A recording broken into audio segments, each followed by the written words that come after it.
የተወደዳችሁ የእግዚአብሔር ቤተሰቦች በክርስቶስ ወንድሞችና እህቶች የሆናችሁ ይህንን ትምህርተ ክርስቶስ በዚህ ቴሌቪዥን ለምትከታተሉ ጌታችን ኢየሱስ ክርስቶስ ጸጋ የእግዚአብሔር ፍቅርና የመንፈስ ቅዱስ አንድነት ከሁላችሁ ጋር ይሁን። ይህ እንግዲህ ሳምንታዊ የትምህርተ ክርስቶስ ክፍለ ጊዜያችን ነው። በባለፈው ሳምንት ትምህርተ ክርስቶስ ክፍለ ጊዜ የካቶሊካዊት ቤተክርስቲያን ትምህርተ ክርስቶስ ሶስተኛው ክፍል ሕይወት በክርስቶስ የሚለው በዋናነት ስለ እግዚአብሔር ትእዛዛት አስርቱ ቃላት የሚናገረን አስተምህሮ ሲሆን በባለፈው ሳምንት በምዕራፍ 2 እንዲሁም ደግሞ ከቁጥር 2196 ጀምሮ ያለውን ተመልክተናል። ይሄም እንግዲህ የአስርቱ ትእዛዛት ሁለተኛ ክፍል ወይም ደግሞ ሁለተኛው ጽላት ላይ ያሉትን ሰውን በሚመለከት የተነገሩትን መመሪያዎችን እንመለከታለን። እንግዲህ አስርቱ ትእዛዛት ጌታችን ኢየሱስ ክርስቶስ በሁለት ትእዛዛት አስቀምጦልናል። የመጀመሪያው እግዚአብሔር የሚመለከት ሲሆን እግዚአብሔር አምላክን በፍጹም ኃይል በፍጹም ነፍስ በፍጹም ሐሳብ ውደድ የሚለው ሲሆን እነዚህም ከ1 እስከ 3 ያሉትን እግዚአብሔርን የሚመለከተውን ሲይዝልን እንግዲህም ሁለተኛውን ጽላት ወይም ደግሞ ከአራተኛው ጀምረን ያለውን ሰውና ሰው መካከል ያለውን ግንኙነት የሚመለከተው ባልንጀራህን እንደራስህ አድርገህ ውደድ የሚለውን ክፍል ጀምረናል።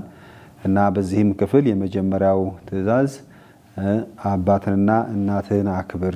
ይሄም እንግዲህ የእግዚአብሔር ትእዛዝ በፍቅር ስናስቀምጠው ባልንጀራህን እንደራስህ አድርገህ ውደድ ለሚለው ክፍል ወይም ደግሞ ለሁለተኛው ጽላት መነሻ የሆነው አራተኛው ትእዛዝ አባትና እናትህን አክብር፣ እግዚአብሔር አምላክህ በሚሰጥህ ምድርም እድሜህ ይረዝምልሃል በሚል መነሻ ቃል ኦሪት ዘጸአት ምዕራፍ 20 ቁጥር 12 ያለውን አይተናል።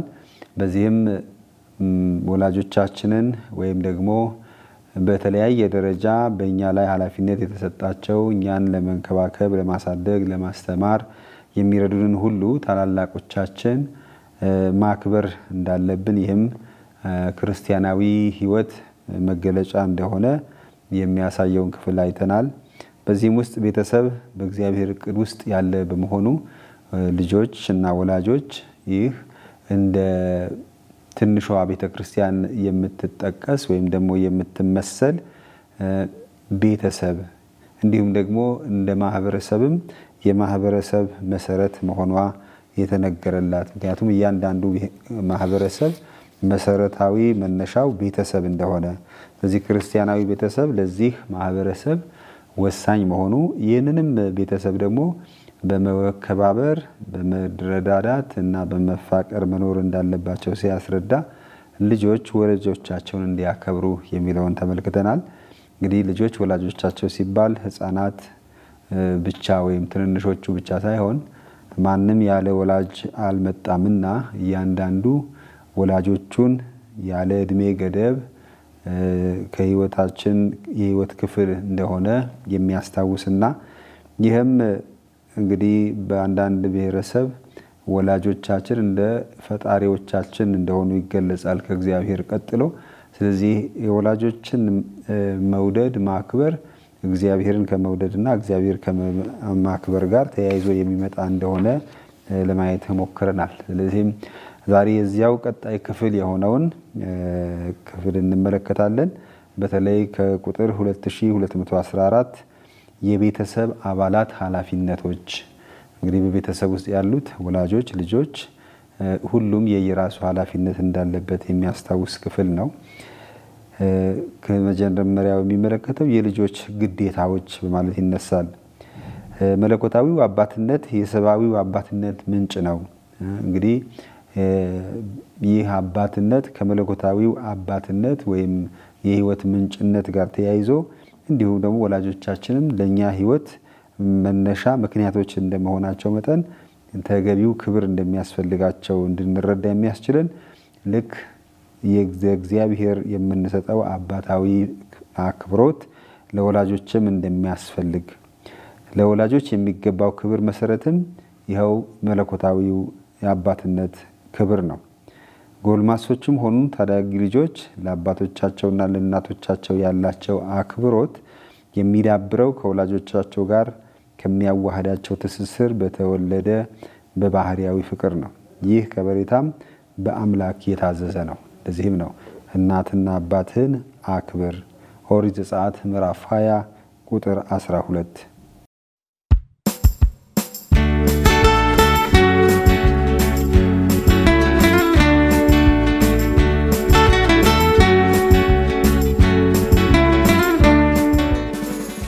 ለወላጆች የሚኖረን አክብሮት ወይም ታዛዥነት ምንጩ ሕይወትን፣ ፍቅርን እንዲሁም ደግሞ ስራዎቻችን በስጦታዎቻችነት በማቅረብ ልጆችን በመውለድ በአካል በጥበብና በጸጋ እንዲያድጉ ላደረጉ ሰዎች የሚሰጥ ምስጋና ነው።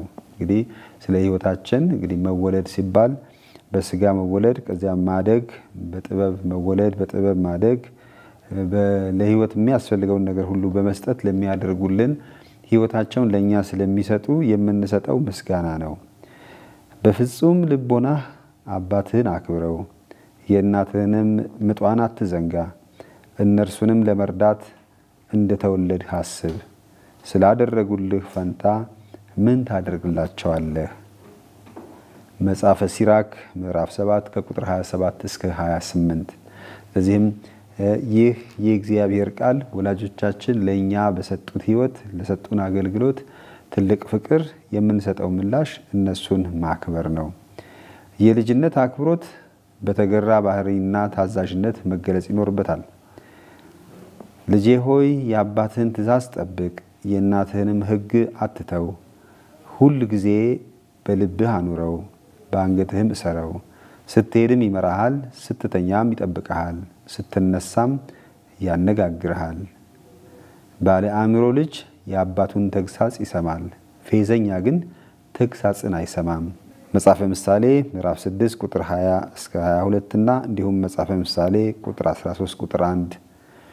እንግዲህ ይህ አገላለጽ ልክ እግዚአብሔርን ማክበር፣ እግዚአብሔርን መፍራት፣ የእግዚአብሔርን ትእዛዛት መጠበቅ በተገለጸበት ቋንቋ ነው የተገለጸው። ይኸውም የእግዚአብሔርን ትእዛዝ እንዳትረሳው ሁል ጊዜ ስትተኛም ስትነሳም ስትጓዝም ስትሰራ ማስታውሰው እንደተባለ ሁሉ የአባትንም ትእዛዝ ጠብቅ፣ የእናትንም ሕግ አትተው፣ ሁል ጊዜ በልብህ አኑረው። እንግዲህ የወላጆቻችንን ትእዛዝ መጠበቅ፣ ለነሱ መታዘዝ ይበልጥ በረከት ያለው እንደሆነና ሙሉ ሰው የሚያደርግ መሆኑን ነው የሚያስታውሰው። ስለዚህ ተጠቃሚዎቹ እኛ እንደሆንን በመሰረቱ ያለ ወላጅ የመጣ የለምና እንደ ወላጅ ራሱ ሲያስብ እሱ ደግሞ ለወላጆቹ ማድረግ እንዳለበት፣ ልጅም እንደዚሁ ለወላጆቹ የሚያደርገው ለወደፊቱ ደግሞ እሱም ወላጅ ሲሆን ከልጆቹ የሚጠብቀው ነገር መሆኑን፣ ልጅ በወላጆቹ ቤት በሚኖርበት ዘመን ሁሉ ወላጆቹ ለሱ ወይም ለቤተሰቡ ጥቅም የሚነግሩትን ሁሉ በታዛዥነት መንፈስ መፈጸም አለበት። ምክንያቱም የሚነግሩት ለሱ ጥቅም ስለሆነ። ልጆች ሆይ ይህ ለጌታ ደስ የሚያሰኝና በሁሉም ለወላጆቻችሁ ታዘዙ። ቆላስይስ 3 ቁጥር 20 እንዲሁም ደግሞ ኤፌሶን 6 ቁጥር 1። እንግዲህ በብሉይ ኪዳን የምናየው በአዲስ ኪዳንም የምንመለከተው ተመሳሳይ ነው። ልጆች ለአስተማሪዎቻቸው ተገቢ ትእዛዛት እንዲሁም እነሱን ለማስተዳደር አደራ ለተቀበሉ ሞግዚቶች መታዘዝም አለባቸው። ነገር ግን ልጆች እንዲሰሩ የታዘዙትን አንድ ነገር ለስነ ምግባራዊ ሕግ የሚቃረን መሆኑን በህሊናቸው ከተረዱ እሱን መፈጸም የለባቸውም። እንግዲህ እዚህ ጋር ወላጅነት ሲባል ወይም ደግሞ አባትና እናትን አክብር ሲል በጣም ውስን ለሆነው በስጋ አባትና እናት ለሆኑ ብቻ ሳይሆን በብዙ መልኩ ያንን ሚና የሚጫወቱ ልጆችን የሚንከባከቡ፣ የሚያስተምሩ፣ የሚቀርጹ ሰዎችንም ሁሉ እንድንታዘዝና እንድናከብር የሚያሳስብ ነው። ነገር ግን እዚህ ጋር መረሳት የሌለበት እነዚያ ወላጆች ወይም ተንከባካቢዎች ወይም ሞግዚቶች ለልጆች ከስነ ምግባር ወይም ከእግዚአብሔር ሕግ ውጪ የሆነው ነገር ቢያዟቸውም ያድርጉ ማለት ግን አይደለም። ልጆች ክፉና ደጉ መለየት በሚችሉበት እድሜ ላይ በምንም አይነት በማንም ትእዛዝ ወደ ክፋት መሄድ እንደሌለባቸው፣ ለምሳሌ ሰርቀህ አምጣልኝ የምበላው ቢል ወላጅ ለልጁ ልጁ ሰርቆ እንዲያመጣ አይጠበቅም። ምክንያቱም መስረቅ ትክክል እንዳልሆነ ስለተረዳ ይህ አባታዊ ወይም ወላጃዊ አክብሮትም የሚገልጽም የእግዚአብሔርንም ሕግ የሚጠብቅም ስላልሆነ መቃረን ይችላል። ነገር ግን በተገቢው መንገድ የወላጆቹን ትእዛዝ የወላጆቹን አስተምሮ መቀበል እና መተግበር ማክበርም ይጠበቅበታል ይላል። ይህ እንግዲህ ወላጆቻችንን መታዘዝ ወይም ማክበር የመውደዳችን መገለጫ ነው። ምክንያቱም እያንዳንዱ ሌላውን ወይም ባልንጀራህን እንደራስህ አድርገው ውደድ ለሚለው ሕግ መገለጫ ስለሆነ ልጆች ባደጉ መጠን ወላጆቻቸውን ማክበራቸውን ሊገፉበት ይገባል። እንግዲህ ቅድም እንደማለት እንደሞከርኩት ልጆች ሲባል ህፃናት ወይም ታዳጊዎች ወጣቶች ብቻ ሳይሆን ወላጆች የሆነም እነሱም ወላጆች ስለሚኖራቸው ሁሉ ጊዜ ልጅ ለወላጁ ቢተልቅም ልጅ ነውና ያንን ለወላጆች ማድረግ ያለበትን ግዴታ ግን ከመተግበር ወደ ኋላ ሊል አይገባም። እንዲሁም በሙሉ ፈቃደኝነት የወላጆቻቸውን ፍላጎት ማስቀደም የነርሱን ምክር መጠየቅና የነርሱንም ተገቢ ተግሳጽ መቀበል አለባቸው። እንግዲህ አንዳንድ ጊዜ ምናልባት ልጆች ከወላጆቻቸው በላይ የተማሩ ሊሆኑ ይችላሉ። በቀለም ደረጃ ብዙ ነገር ሊያውቁ ይችላሉ በብዙ መልኩ። ስለዚህ እኔ ከሁሉም በላይ ነኝ የሚል ስሜት ሊያድርበት እንደማይገባ ልጅ ሁሉ ጊዜ ልጅ እንደሆነና የወላጆቹን የጥበብ ምክር ተግሳጽ እና መመሪያ መከተል እንዳለበት ሰው ምንም ቢተልቅ ምንም ቢያድግ ከወላጆቹ አይበልጥም ይባላል። ስለዚህ ወላጆቻችን ለኛ እንደ ፈጣሪዎቻችን ናቸውና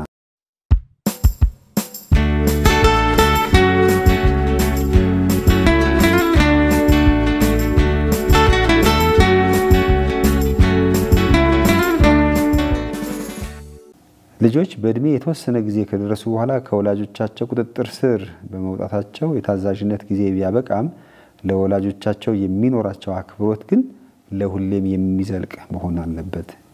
ይህ አክብሮትም የሚመነጨው ከመንፈስ ቅዱስ ስጦታዎች መካከል አንዱ ከሆነው እግዚአብሔርን መፍራት ከሚል ነው። የጥበብ ሁሉ መጀመሪያ እግዚአብሔርን መፍራት ነው ይላል። ስለዚህ በተመሳሳይ ሁኔታ ደግሞ ልጅ ወላጆቹን ሕይወትን የሰጡት ወላጆችን ሊያከብር፣ ሊፈራ፣ ሊወድ፣ ሊታዘዝ ይገባዋል። ስለዚህ የልጅነት መንፈስ የልጅነት ባህሪ እስከ መጨረሻ የሚዘልቅ ይሆናል። ይህ አራተኛው ትእዛዝ ልጆች ካደጉም በኋላ ቢሆን ለወላጆቻቸው ያሉባቸውን ኃላፊነቶችም ያስታውሳል። ልጆች ወላጆቻቸው በእድሜ በገፉበት ጊዜ በህመም ወቅት እንዲሁም በብቸኝነትና በችግር ላይ በሚገኙበትም ጊዜያት ሁሉ ቁሳዊና ስነ ምግባራዊ ድጋፍ ሊያበረክቱላቸው ይገባል። ኢየሱስ ይህንን የምስጋና ወይም የወሮታ ኃላፊነት ያስታውሰናል። ማርቆስ ወንጌል ምዕራፍ 7 ቁጥር 10 እስከ 12 አባትን በልጆች ላይ አክብሯልና የእናትንም አገዛዝ በልጆቿ ላይ አክብሯልና አባቱን የሚያከብር ልጅ ኃጢአት ይሰረይለታል፣ እናቱንም የሚያከብራት ልጅ ድልብ እንደሚደልብ ሰው ነው። አባቱን የሚያከብር ልጅ በልጁ ደስ ይለዋል፣ በለመነበትም ቀን ፈጣሪ ጸሎቱን ይሰማዋል። አባቱን የሚያከብር ልጅ ዘመኑ ይበዛለታል፣ የእግዚአብሔርን ቃል የሚሰማ ልጅ እናቱን ያሳርፋታል። መጽሐፈ ሲራክ ምዕራፍ 3 ቁጥር 2 እስከ 6 ስለዚህ ወላጆችን ማክበር፣ መንከባከብ፣ ማፍቀር ልክ እግዚአብሔርን ከማክበርና እግዚአብሔርን ከማፍቀር ጋር ተያይዞ የሚታይ መሆኑን ቃል እግዚአብሔር ያስታውሰናል። ለዚህም አባትና እናትህን አክብር፣ ልጄ በእርጅናው ጊዜ አባትህን እርዳው፣ በጉልበትም ሳለ አታሳዝነው፣ ቢያረጅም አእምሮንም ቢያጣ ፈቃዱን ለመፈጸም እሺ በለው፣ ግን እንደሚቻልህ አክብረው። ዋጋ በመቀበል ጊዜ አባትህን መርዳትህ አይዘነጋብህም። ባረጀም ጊዜ አባትን አትናቀው፣ አባቱን የሚጠላ ሰው የተነቀፈ ነው፣ እናቱንም የሚያሳዝናት ሰው በእግዚአብሔር ዘንድ የተረገመ ነው። መጽሐፈ ሲራክ ምዕራፍ 3 ቁጥር 12 እስከ 13 እንዲሁም ቁጥር 16 እንግዲህ እዚህ ጋር ደግሞ ሌላ ልዩ አትኩሮት እንድንሰጠው የሚሰጠን ወላጆች ያረጃሉ፣ እንዲሁም በሰው እይታ ብዙም የማይጠቅሙ የሚመስሉበት ጊዜ ይኖራል። ማስታወስም ላይችሉ ይችላሉ። በዚህ ሁሉ ጊዜ ግን ለወላጆች ማድረግ ያለብንን ከማድረግ ወደ ኋላ እንዳንል ይበልጥ እንዲያውም እንድንንከባከባቸው እኛ ለወላጆቻችን ያለንን አክብሮት በዚያን ጊዜ ይበልጥ እንድናጠናክር የሚያሳስብ ነው። ስለዚህ ወላጆችን ማክበር በምድራዊ ሕይወት ብቻ ሳይሆን በሰማያዊ ሕይወትም የሚባርክ እንዲሁም ደግሞ ኃጢአትንም የሚያስተሰርይ እግዚአብሔርም ጸሎታችንን እንዲሰማ የሚረዳን እንደሆነ ስለዚህ ይህ በእርግጥም የአንድ ክርስቲያናዊ ሕይወት በክርስቶስ ሕይወት የሚመላለስ ሰው ሊተገብረው የሚገባ የፍቅር ሕይወት ነው። ታዛዥነት በመላው ቤተሰባዊ ሕይወት ውስጥ መግባባትን ያዳብራል። በወንድማማቾችና በእህትማማቾች መካከል ያለውን ግንኙነት ይመለከታል። ለወላጆች የሚደረግ አክብሮት ቤቱን በብርሃን በሙቀት ይሞላዋል። የሽማግሌዎች አክሊል የልጅ ልጆች ናቸው። በትህትና ሕሊና በየዋህነት በትዕግስትም እርስ በርሳችሁ በፍቅር ታገሱ። ኤፌሶን ምዕራፍ 4 ቁጥር 2 ምሳሌ 17 ቁጥር 6። ስለዚህ እንግዲህ የመታዘዛችን ወላጆቻችን የማክበራችን ቤተሰባዊ ትስስራችንና ፍቅራችንን ያዳብረዋል። ወላጆች በልጆቻቸው በሚከበሩበት ጊዜ ልጆችም ወላጆቻቸውን በሚያከብሩበት ጊዜ በእርስ በርሳቸው መካከል ያለው ወንድማማችነትና እህትማማችነት ይጠነክራል። ይህ ቤተሰብ በእርግጥም ቅዱስ ቤተሰብ ይሆናል። ክርስቲያኖች እምነትን የጥምቀት ጸጋንና በቤተክርስቲያን ጸንተው የሚኖሩበትን መንፈስ ስለሰጧቸው ሰዎች ልዩ ምስጋና የማቅረብ ግዴታ አለባቸው። እንግዲህ ወላጆቻችን ከስጋዊ መወለድ ባሻገር ከቁሳዊ እንክብካቤ ባሻገር እምነትም የሚያስጨብጡን እነሱ ናቸው። እንግዲህ የመጀመሪያዎቹ እምነት አስተማሪዎች ወይም ካቴኪስቶች ወላጆች ናቸው። ስለዚህም እነዚህ ሕይወትን የሰጡን እምነትን ያወረሱን ወላጆቻችን፣ አስተማሪዎቻችን፣ ካቴኪስቶቻችን ወይ ደግሞ ካህናቶቻችን፣ መምህራኖቻችን፣ ሌሎችም ሁሉ አብነታቸውን የሰጡንን ማክበር ተገቢ ነው። እንግዲህ ይህ ምስጋና ቅድም ለማለት እንደሞከርኩት ውስን ለሆነው እናትና አባት ብቻ ሳይሆን አንድ ልጅ በሚያድግበት ጊዜ እንግዲህ በቀድሞ ዘመን አንድ ልጅ የቤተሰቡ ብቻ ሳይሆን የአካባቢው ሁሉ ነው ይባላል። ስለዚህ ሁሉም ሰው አስተዋጽኦ ያደርጋል። ከቤት እስከ ትምህርት ቤት ከትምህርት ቤት እስከ ቤት ባለው ሂደት ሁሉ በቤተ ክርስቲያን በሁሉም መስክ ይህንን አንድ ልጅ ለማነጽ የሁሉም ተሳትፏልና ልጆች እነዚያን ሁሉ እንዲያከብሩ፣ እንዲንከባከቡ፣ እንዲታዘዙ ይገባል ይላል ቃል እግዚአብሔር። ምክንያቱም ያንን በረከትም ያስገኛል። ስለዚህ ሁሉም ነገር እኛ ከሌሎች የተቀበልነው ነው። ስለዚህ እነሱን ማክበር አለብን። በተለይም ያጠመቁን፣ የመጀመሪያ ቁርባን የሰጡን ወይም ደግሞ ተክሊል ያሰሩልን በብዙ መልኩ ለኛ ሕይወት ዋጋ የሰጡ ሰዎችን ማክበር፣ ማፍቀር፣ መታዘዝ በረከትን ያስገኛል።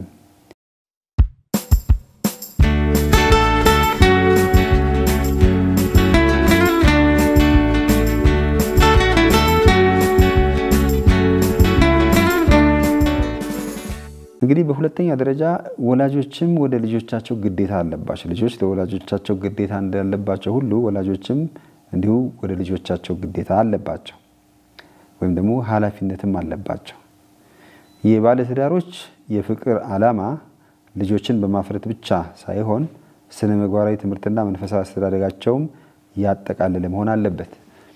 እንግዲህ ወላጆች ልጅ መውለድ ሲባል እንደው መወለዱ ብቻ ሳይሆን አስተምሮ ለወግ ማዕረግ ማብቃት የወላጅ ኃላፊነት የተሞላበት ወላጅነት ከወላጆች ይጠበቃል። በድሮ ጊዜ ልጆች ይወለዱ ግን የለም በእድላቸው ያድጋሉ ይባል ነበር። አሁን በዚያ አይነት የምንሄድበት ጊዜም አይደለም፣ ትክክልም አይደለም። ምክንያቱም ልጆች ከመምጣታቸው በፊት ለነሱ የሚያስፈልጋቸውን አካላዊ፣ ስነልቦናዊ፣ አእምሮአዊ እና መንፈሳዊ ህንጸት እንዲያገኙ ተንከባክቦ ማሳደግ የወላጅ ግዴታ ነው። ወላጆች ለየልጆቻቸውን ትምህርት በሚመለከት ጉዳይ ያላቸው ሚና በጣም ወሳኝ በመሆኑ ይህንን በተመለከተ የእነርሱን መተካት እጅጉን አዳጋች ይሆናል። ስለዚህ የመጀመሪያ አስተማሪዎች የመጀመሪያ የሚያንጿቸው እነሱ ናቸው። የወላጆችን ሚና በአስተማሪዎች መተካት አይቻልም። አዎ ትምህርት ቤት ይሄዳሉ፣ ግን ሲመለሱ በዋናነት ወይም ደግሞ ትምህርት ቤት ከመሄዳቸው በፊት መሰረት የሚጥሉት ወላጆች ናቸው። ወላጆች ልጆቻቸውን ለማስተማር ያላቸው መብትና ግዴታም ፍጹምና የማይገሰስ ነው። በሌላ በኩል ደግሞ እነሱ ናቸው የመጀመሪያ አስተማሪዎች። እነሱን መተካት ወይም የነሱን ኃላፊነት መገደብ አይቻልም። ወላጆች ልጆቻቸውን የእግዚአብሔር ልጆች እንደሆኑ አድርገው ማየትና በሰብአዊነታቸውንም ሊያከብሯቸው ይገባል። እንግዲህ ልጆች መሆናቸው የኔ ልጆች ናቸው ብቻ ሳይሆን የእግዚአብሔር ልጆች ናቸው፣ የእግዚአብሔር ስጦታ ናቸው። ስለዚህ ወላጆች ልጆቻቸውን በዚያ ደረጃ በሰብአዊነት ሊያከብሯቸውና ሊንከባከቧቸው ይገባል። የኔ ልጅ ስለሆነ ልጄ ስለሆነ እንደፈለኩ አድርገዋለሁ ማለት አይቻልም። ምክንያቱም እነዚህ ልጆች የእግዚአብሔር ስጦታ ናቸው። ስለዚህ እነሱን በዚያ መጠን በዚያ ደረጃ በአክብሮት መንከባከብ ተገቢ ነው። ወላጆች በሰማይ ላለው አባት ፈቃድ ራሳቸውን ታዛዥ በማድረግ ልጆቻቸው የእግዚአብሔርን ሕግ እንዲፈጽሙ ያስተምሯቸዋል። እንግዲህ ልጆች ከወላጆቻቸው በቃል ብቻ ሳይሆን በተግባርም ይማራሉ እና ወላጆች የእግዚአብሔርን ትእዛዝ የእግዚአብሔርን ፈቃድ የሚፈጽሙ ፈሪሃ እግዚአብሔር ያደረባቸው መሆኑን በተግባራቸው በሕይወታቸው በመመስከር ለልጆቻቸው ትምህርት ይሰጣሉ። እንግዲህ እኛ የማናደርገው እኛ የማንተገብረው ነገር ልጆች እንዲተገብሩት መጠበቅ የለብንም። ስለዚህም የማስተማርና የሕይወት ምሳሌነት ከኛ ይጠበቃል። ወላጆች ልጆቻቸውን የማስተማር ተቀዳሚ ኃላፊነትም አለባቸው። ወላጆች ለዚህ ኃላፊነታቸው የሚመሰክሩት ከሁሉ በፊት ገርነትን፣ ይቅርታን፣ አብሮነትን፣ አመኔታንና ከራስ ወዳድነት የነጻ አገልግሎትን መመሪያ አድርጎ የሚኖር ቤተሰብ ሲመሰርቱ ነው። እንግዲህ ልጆች ማስተማር ስንል የቀለም ትምህርት ብቻ ሳይሆን አንድ ልጅ ምን አይነት ሰብአዊነት፣ ምን አይነት መንፈሳዊነት፣ ምን አይነት ማህበራዊ ህይወት ሊኖር እንደሚገባ የሚማረው ከቤተሰብ ነው። ስለዚህ ገርነትን፣ ይቅርታን፣ አክብሮትን በአጠቃላይ ሰብአዊነትን፣ ስርዓትን፣ ስነ ስርዓትን፣ ሰውን ማክበርን እነዚህን የመሳሰሉት በሌላ መልኩ ሊያገኛቸው የማይቻል መቀረጽ የሚችለው ከቤተሰብ ነው። ቤተሰብን ያ ሊያደርግ የሚችለው በመሐከላቸው ይቅርታን፣ አክብሮትን፣ መተማመን፣ ወዳጅነትን ያለ እንደሆነ ልጆችም ያንን በማየት በዚያ መልክ ያድጋሉ። ብዙ ጊዜ ልጆች ቤተሰባቸውን ይመስላሉ እንላለን። መልካምም ቢሰሩ ቤተሰቦቻቸውን እናስታውሳለን፣ ክፉም ቢሰሩ ቤተሰቦቻቸውን ለመመልከት እንሞክራለን። ከየት ነው የመጣው ማን ያሳደገው ይባላል፣ መልካምም ሆነ ክፉ። ያ ማለት እንግዲህ ከቤተሰብ መታነጽ ምንጩ ቤተሰብ በመሆኑ ነው። ስለዚህ ወላጆች ግዴታ አለባቸው። ቤታችን ምግባራትን ለማስተማር የተመቻቸ ስፍራ ነው። ይህ ትምህርት የእውነተኛ ነፃነት ቅድመ ሁኔታዎችን የሆኑትንም ራስን የመካድ፣ ቅን የሆነ ፍርድን የመስጠት፣ ራስን መቆጣጠርን ያጠቃልላል። በአጠቃላይ አንድ ሰው ከሌላው ሰው ጋር ሲኖር ሊኖረው የሚገባው መግባባት ከቤተሰብ ነው የምንማረው። ስለዚህ ቤተሰብ የመጀመሪያ ትምህርት ቤት ነው ማለት ይቻላል። የዚህ ትምህርት ቤት አስተማሪዎች ደግሞ ወላጆች፣ አሳዳጊዎች ወይም በልጆች ላይ ኃላፊነት የተሰጣቸው አስተማሪዎች ናቸው። ወላጆች ለልጆቻቸው መልካም አርአያ የመሆን ከባድ ኃላፊነት አለባቸው። ይሄ ትልቁ የሚጠቀልለው ሐሳብ ነው። ስለዚህ ኃላፊነታችን አርአያነት ወይም ምሳሌ የመሆን ነው። ወላጆች ልጆቻቸውን በተሻለ ሁኔታ መምራትና ጉለታቸውን ማረም የሚችሉት ራሳቸው የፈጸሟቸውን ጥፋቶች ለልጆቹ በብልሃት ሲያሳውቋቸው ነው። ይሄ ማለት ሰው የሚሳሳት መሆኑ ከራሳቸው እያሳዩ ከስህተታቸው ደግሞ የሚማሩ ይቅርታ የሚጠይቁ መሆናቸውን በማሳየት እነሱም በዚያ መንገድ እንዲያድጉ ማድረግ ይችላል። እንግዲህ ልጅን መቅረጽ የምንችለው ገና ከእንጭጩ ከልጅነቱ ከለጋነቱ ነው፣ ካደገ በኋላ ሳይሆን ማለት ነው። እና እዚህ ጋር እንግዲህ ምን አይነት ልጅ እንዳሳደግን ምን አይነት ምሳሌ እንደሰጠን እኛ በህይወት የምናየው ይሆናል ማለት ነው። እንግዲህ አንድ ልጅ በሬ ሰርቆ ሲያዝ ምን አለ ይባላል? መጀመሪያ እንቁላል በሰረቁ ቀን ነግራችሁኝ ወይም ገርፋችሁኝ ቢሆን ኖሮ እዚህ አልደርስም ነበር አለ ይባላል። ስለዚህ ከመጀመሪያው ጀምሮ በጥቃቅኑ ስተት እየታረመ እየተሻሻለ ካልመጣ መጨረሻ ወደ ከፋ ውድቀት ውስጥ ይገባል። ያም የሚሆነው የወላጆች ኃላፊነት የመወጣት ሁኔታ ደረጃውን የሚለካ ይሆናል ማለት ነው።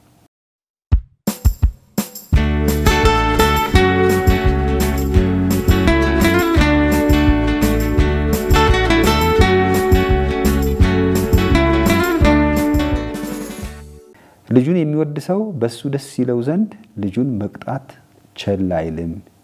የኤፌሶን መልእክት ምዕራፍ 6 ቁጥር 4 ወይም ደግሞ ሲራክ ምዕራፍ 30 ቁጥር 1-2። ብዙ ጊዜ ልጅ መቅጣትና መውደድ ሁለቱ የተለያዩ የሚመስሉ ግን በጣም አብረው የሚሄዱ ነገሮች ናቸው። የሚወደድ ልጅ ከሆነ መቀጣት አለበት። በመወደዱ የማይቀጣ ከሆነ ግን ስርዓት ያልባ የሆነ ልጅ ይሆንና መጨረሻ በልጁ የምናዝንበት ሁኔታ ይሆናል። ብዙ ጊዜ መውደድና ልቅ አድርጎ መልቀቅ ተመሳሳይ ትርጉም የላቸው። የሚወድ እና የምንወድ ከሆነ ግን ስነ ስርዓት ማስያዝ፣ መገሰጽ፣ ማስተማር፣ መስመር ማስያዝ ያስፈልጋል። እናንተም አባቶች ሆይ ልጆቻችሁን በጌታ ምክርና ተግሳጽ አሳድጓቸው እንጂ አታስቆጧቸው። ሌላው ደግሞ ከልክ ያለፈ ሲሆን እንግዲህ ማስተማር መምከር ሲባል እንዲያው መቅጣት መቆጣት ማስመረር ሳይሆን ጊዜና ሰዓት ገድቦ ተገቢውን የሆነ ምክር ተገቢውን የሆነ ተግሳጽ ተገቢውን የሆነ አስተምሮ መስጠት ነው።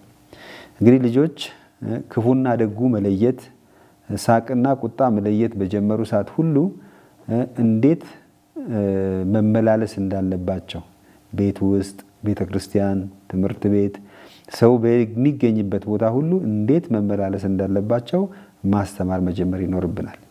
ብዙ ጊዜ ቤተክርስቲያን አንዳንዴ የምናስተውለው ወላጆች ልጆቻቸውን ይዘው ይመጣሉ። በማንኛውም ሰዓት በማንኛውም ቦታ የትም ዝም ብለው እንዲንቀሳቀሱ ይለቋቸዋል።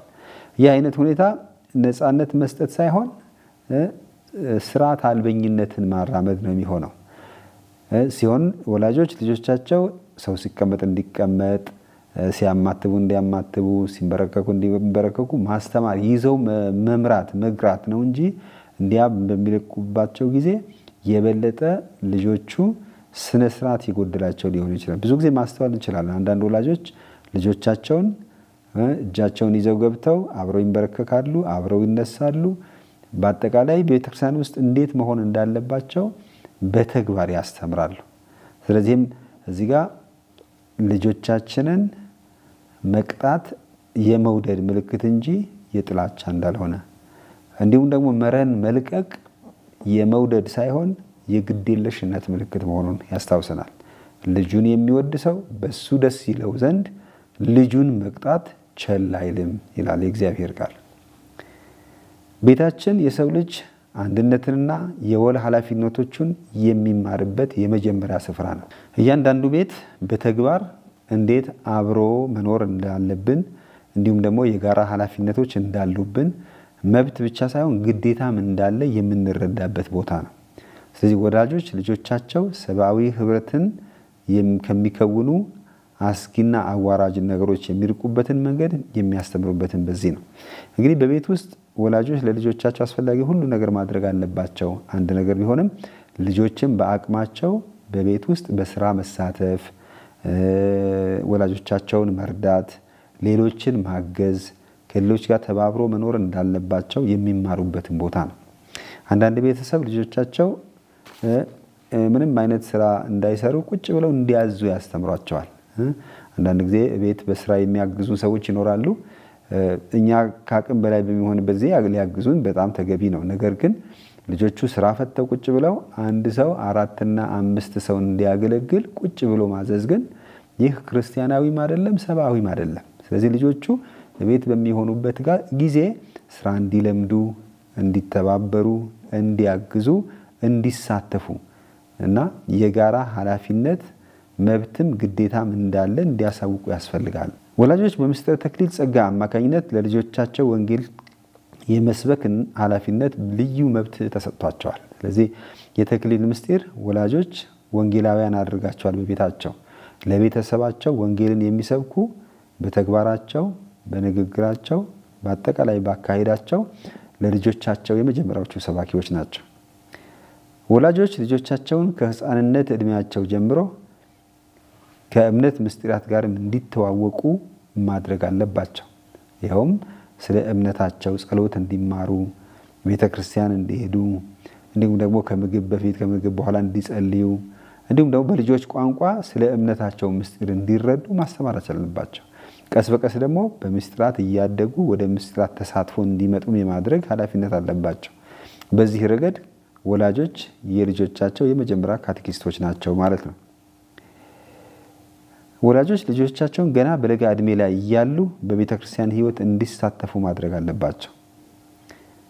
መልካም የቤተሰብ ህይወት ግብረገብነትን፣ ፍቅርን የሰፈነበት ህይወት ሕያው በሆነው እምነት ጸንቶ እስከ መጨረሻው ድረስ መቆየትን የሚለማመዱበት ነው። እንግዲህ በልጅነት እድሜ ያልጀመሩት ቤተክርስቲያን የማዘውተር ቤተክርስቲያን የመውደድ በኋላ ካደጉ በኋላ ለመጀመር አስቸጋሪ ነው የሚሆነው።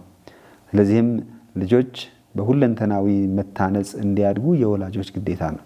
በመንፈሳዊ፣ በማህበራዊ፣ ቤተሰባዊ፣ በአካላዊ እንዲሁም በስነ ልቦናና በእውቀት እንዲያድጉ የወላጆች ግዴታ ነው እና ወላጅነት የቀን ሙሉ ወይም ደግሞ የሙሉ ጊዜ ተግባር ነው።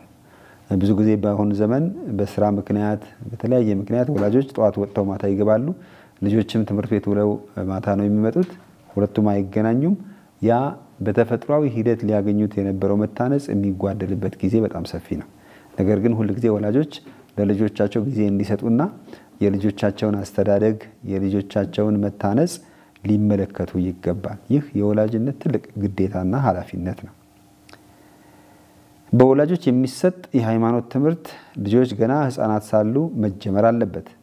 ይህ ትምህርት ተግባራዊ የሚሆነው የቤተሰቡ አባላት በእምነት ባደጉ መጠን ለወንጌል በሚስማማ መንገድ እርስ በርሳቸው በመተጋገዝ በሚያሳዩት ክርስቲያናዊ ህይወት አማካኝነት ነው። ስለዚህም ክርስቲያናዊ አኗኗር በሚኖር ቤተሰብ ክርስቲያናዊነትን ከህይወት ይማሩታል። ነገር ግን ትምህርተ ክርስቶስ ከቤት ይጀምራሉ። ከዚያ ሲያልፍ ነው እንግዲህ በቁምስና በሚካሄደው የትምህርተ ክርስቶስ ተጨማሪ ትምህርት የሚያገኙት። መሰረታዊውና መነሻው ግን ከወላጆችና ከቤተሰብ። ይህ ሊሆን የሚችለው ደግሞ ቤተሰብ ወንጌላዊና ክርስቲያናዊ የሆነ አኗኗር ሲኖረው ነው። ከቤተሰብ የሚቀሰም ትምህርት ወይም ትምህርተ ክርስቶስ ስለ እምነት የሚሰጥ አስተምሮ ቢቀድምም ከእርሱ ጋር አብሮ ይጓዛል እንጂ አይጎዳውም፣ ያበለጽገዋልም። ወላጆች ልጆቻቸውን ጸሎት እንዴት እንደሚጸለይና ጥሪንም ለይቶ ማወቅ እንደሚቻል የማስተማር ተልእኮ አላቸው። እያደጉ በሄዱ ቁጥር የህይወታቸውን አቅጣጫ ስለ ጥሪ፣ ስለ እግዚአብሔር እቅድ እንዲያስቡ፣ እንዲያስተውሉ ልጆችን የመምራት የወላጆች ኃላፊነት ነው። የቁምስና ማህበረሰብ ክርስቲያናዊ ቤተሰቦች ግብረ አምልኮ መሰረትና ማዕከል ቢሆንም ከቤተሰብ ያልተጀመረ በቁምስና ሊጀመር አይችልም። ስለዚህ ቤተሰብ ትንሹ ቁምስና ወይም ትንሹ ቤተክርስቲያን እንደመሆኑ መጠን ከዚያ መነሳትና መጀመር ይኖርባቸዋል። ልጆች ደግሞ በበኩላቸው የወላጆቻቸው ቅድስና እንዲዳብርም አስተዋጽኦ ያደርጋሉ። ሁሉም እያንዳንዳቸው ስለፈጸሙት ጥፋት፣ ጸብ፣ በደልና ቸልተኝነት ባለመታከት እርስ በርሳቸው በለጋስነት በሰፈነበት መንፈስ ይቅር መባባልም አለባቸው። የእርስ በርስ መዋደድ ይህንን ይጠይቃል። የክርስቶስ ፍቅርም የሚጠይቀው ይህኑ ነው። እንግዲህ የሁለተኛው 10ቱ ትእዛዛት ክፍል እኔው እንደወደድኳችሁ እርስ በርሳችሁ ተዋደዱ የሚል ነው። የእርስ በርስ መዋደድ ደግሞ ይቅር መባባልን፣ በደልን ይቅር ብሎ ማለፍን፣ እርስ በርስ መደጋገፍን፣ ለጋስነትን፣ አንዱ የሌላውን ድክመት ማረምን የሚመለከት ነው። ስለዚህም የቤተሰብ ህይወት በዚህ መሰረት ኃላፊነት የተሞላበትና አንድን ልጅ በእምነት የማብቃት የማነጽ የማሳደግ ኃላፊነት ነው። ስለዚህ ወላጆች መብትም እንዳላቸው ግዴታም አለባቸው። ልጆች ወላጆቻቸውን እንዲያከብሩ እንዲንከባከቡ እንደምንል ሁሉ ወላጆችም ደግሞ ልጆቻቸውን እንዲያከብሩ እንዲወዱ እንዲንከባከቡ ያሳስበናል። የወላጆች አክብሮትና ፍቅር ጉልህ ሆነው የሚታዩት ወላጆች ለልጆቻቸው አካላዊና መንፈሳዊ እድገት የሚያስፈልገውን ሁሉ በማቅረብ ረገድ በሚያደርጓቸው እንክብካቤና ጥንቃቄ ነው። እንግዲህ በዚህ ዘመን ሁላችንም እንደምንረዳው ወላጆች በምንም በላይ ለልጆቻቸው ነው የሚኖሩት። ስለዚህ ለልጆቻቸው በአካላዊም በስነ ልቦናዊም በመንፈሳዊም በእውቀትም እንዲያድጉላቸው በተቻላቸው አቅም እንደሚንከባከቡ ነው። እንግዲህ ይህ የወላጅ ኃላፊነት ነው። ህፃናትን በእድሜ ከፍ ባሉ መጠን ወላጆች ያው በቀድሞ አክብሮት ፍቅር በመመራት ልጆቻቸው አይምሯቸውን ነፃነታቸውን በተገቢው መንገድ እንዲጠቀሙ ያስተምሯቸዋል። እንግዲህ ኃላፊነት አለባችን መቅረጽ አለብን። ቀስ በቀስ ግን ልጆች ራሳቸውን ችለው ነፃ ሆነው አይምሯቸውን እንዲጠቀሙ የተረዱትና ያወቁትን እንዲኖሩ ራሳቸውን ችለው እንዲንቀሳቀሱ የማድረግ ኃላፊነት ነው።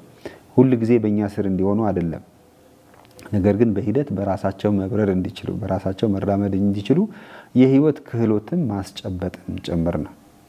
ስለዚህ እድሜያቸው በጨመረ ቁጥር እነሱም በራሳቸው የሚንቀሳቀሱ የተማሩትን የሚተገብሩ በህይወታቸው ክርስቲያናዊነትን የሚላበሱ መሆናቸውን መመልከትም ይጠይቃል። እንግዲህ ቤተሰብ የማህበረሰብ ክፍል መሆኑ ብቻ ምድራዊ ነገር ብቻ መሆኑ ሳይሆን ወደ ሰማያዊ ህይወትም የሚመራን ወደ መንግስተ ሰማያዊ ህይወትም የሚያመላክተን ነው። ስለዚህ ለምድር ብቻ ሳይሆን የቅድስና መንገድ ነው። ቤተሰባዊ ህይወት የቅድስና መንገድ ነው። ልክ ተክሊል የቅድስና መንገድ ነው እንደምንለው የአንድ ቤተሰብ ህይወት እንደ ቅዱስ ቤተሰብ ወደ ቅድስና የሚያደርግ ህይወት ሊሆን ይገባል። የቤተሰብ ትስስሮች በጣም ጠቃሚ ቢሆኑም ፍጹማን አይደሉም። ልጅ እያደገ በሄደና ሰባዊና መንፈሳዊነቱ ነፃነቱ እየጎመራ በመጣ ጊዜ ከእግዚአብሔር የሚመጣለትን ጥሪ ጎልቶና በርቶ ይታያል። ስለዚህ ከዚህ ቤተሰባዊ ህይወት ወደ ዘላለማዊና ሰማያዊው ህይወት መመልከት መቻል አለበት። ወላጆች በበኩላቸው ይሄንን ጥሪ ማክበርና ልጆቻቸው ይከተሉት ዘንድ ማበረታታትም አለባቸው እና ልጆች የእግዚአብሔርን ፈቃድ የወላጆችን ፈቃድ ከመፈጸም ቀስ በቀስ ወደ እግዚአብሔርን ፈቃድ መፈጸም ወላጆቻቸውን ከማዳመጥ እግዚአብሔርን ወደ ማዳመጥ የእግዚአብሔር ዕቅድ በህይወታቸው ምን እንደሆነ እንዲያስተውሉ እንግዲህ በሌላ መልኩ ምንድነው ጥሪያቸውን እንዲያዳምጡ ወላጆች ልጆቻቸውን ማዘጋጀት አለባቸው።